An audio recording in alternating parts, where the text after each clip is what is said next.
Look, we're all swimming in AI hype, especially when it comes to finance. We're constantly told it's the future. But today, we're cutting through all that noise.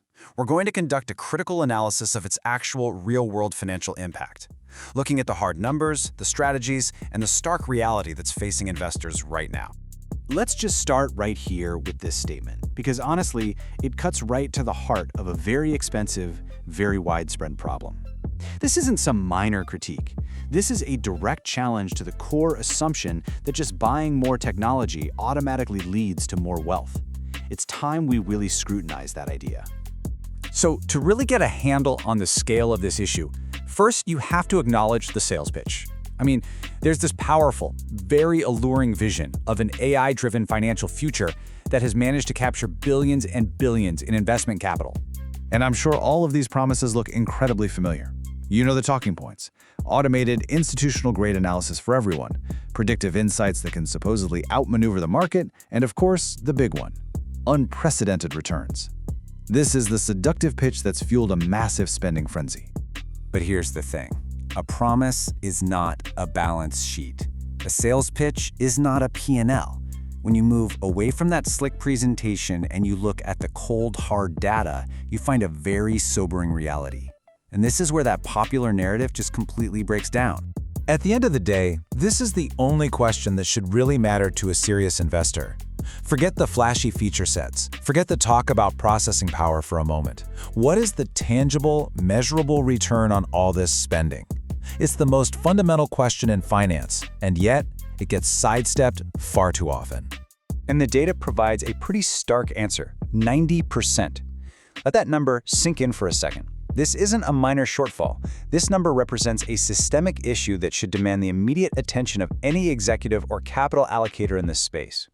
And let's be absolutely crystal clear about what that 90% means. It's tied directly to a failure to generate any measurable ROI. We are not talking about underperforming expectations here. We are talking about a complete lack of any quantifiable financial return on massive capital outlays. It points to a deep, systemic failure to convert spending into actual value. So that leads to the obvious next question, right? If the technology is supposedly so powerful, so game-changing, why are the financial results so profoundly disappointing? Well, the analysis points to a very specific diagnosis. The problem is being called digital sprawl. You can think of it as the haphazard accumulation of technology, just buying the next shiny object without a coherent strategy behind it. And that key phrase in the definition, actively eroding your wealth, that's crucial. This approach isn't just inefficient, it's financially destructive. We have to be precise with the diagnosis here. The fault isn't with the AI software itself. The failure lies in the rudderless, reactive approach to buying it, simply purchasing the next impressive tool without a clear plan for how it integrates and how it will actually extract value. That is the strategy that's failing so spectacularly. Okay, so if the current approach is just a wealth-eroding cycle of burning cash, what's the alternative? The solution isn't more tech. The solution lies in a fundamental shift in strategy, one that actually focuses on generating real returns. And when you lay it out like this, the choice becomes starkly clear. On one side, you've got the flawed reactive approach, just endlessly acquiring more software. On the other, a disciplined, strategic approach, developing a blueprint first, and that blueprint then dictates your technology acquisition, not the other way around. It's a fundamental shift in mindset. This quote, right here, encapsulates the entire thesis.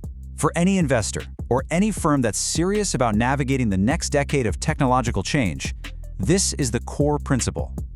Your success will be determined by the quality of your blueprint, not the quantity of your software licenses.